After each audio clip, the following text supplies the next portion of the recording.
మెదక్ జిల్లా కేంద్రంలో ఉదయం స్టేడియం వద్ద క్రికెట్ ప్రాక్టీస్ నెట్ నందు దురదృష్టవశాత్తు చిక్కుకుని ప్రాణాపాయ స్థితిలో కొట్టుమిట్టాడుతున్న అడవి కుందేలు పిల్లను ఉదయం వాకింగ్ లో భాగంగా అటుగా నడిచి వెళ్తున్న డిపిఆర్ఓ రామచంద్రరాజు, మెదక్ పశుసంవర్ధక శాఖ డాక్టర్ ఎండి కాజా సలావుద్దీన్, ఏపీఆర్ఓ బాబు గమనించారు. వెంటనే స్పందించిన డిపిఆర్ఓ చలించిన హృదయంతో మానవీయ కోణంలో వెంటనే దానిని రక్షించి మెదక్ పశుసంవర్ధక డాక్టర్ వద్దకు తీసుకెళ్లి చికిత్స అందించారు. ప్రస్తుతం అది కోలుకుంటోంది.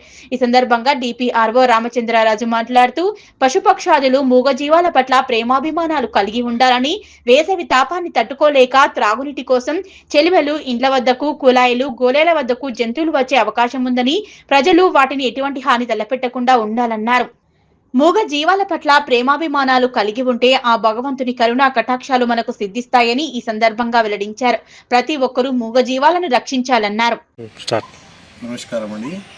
మాకు మెదక్ స్టేడియంలో వాకింగ్ ఉన్నాము. అక్కడ వాకింగ్లో మన నెట్లో ఇది తట్టుకున్నది. డిపిఆర్ సార్ నా ఎంబడి ఉండే, ఈ బాబు కూడా నా ఎంబడి ఉండే, ముగ్గురు ఉన్నాం.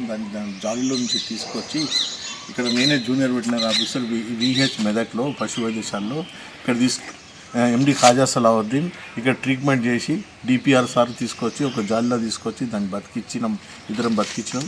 ఒక పెయిన్ కిల్లర్ పోయోడిన్ ఇచ్చినాము, మంచిగా అయిపోయింది. ఇప్పుడు పాలు కూడా తాపించినామండి. దానికి ఇక్కడ ఇతనికి అప్పచెప్తున్నాం. జాలీలో పెట్టుకుని దగ్గర ఉన్నాయి కొన్ని కుందేళ్ళు ప్రైవేట్, అందులో పెట్టుకొని ట్రీట్మెంట్ చేస్తాం సార్. నేను మెదక్ జిల్లాలో డిపిఆర్ఓగా పనిచేస్తున్నాను. ఈరోజు స్టేడియంలో ఈ కుందేలు నెట్లో చిక్కుకుపోవడం వల్ల మన వెటర్నరీ డాక్టర్ గారు చూసి చెప్పడం వల్ల దాన్ని నెట్లోంచి రక్షించి ట్రీట్మెంట్ చేయడానికి మెదక్ ఆసుపత్రికి తీసుకొచ్చాం. చక్కగా ట్రీట్మెంట్ చేసి డాక్టర్ గారు ఇంజెక్షన్ కూడా చేశారు. అది ఇప్పుడు ప్రస్తుతం కోలుకుంటుంది. ఇంకోటి ఏంటంటే మూగజీవాలు ఎక్కడున్నా, ఏ మూగజీవైనా కానీ ఎక్కడైనా ఎవరైనా ప్రజలకు కనపడినట్లయితే మూగజీవాలను రక్షించి వాటిని పరిరక్షించడం వల్ల భగవంతుడి ఆశీస్సులు మాకు ఎప్పుడు ఉంటాయని ఈ సందర్భంగా తెలుసు.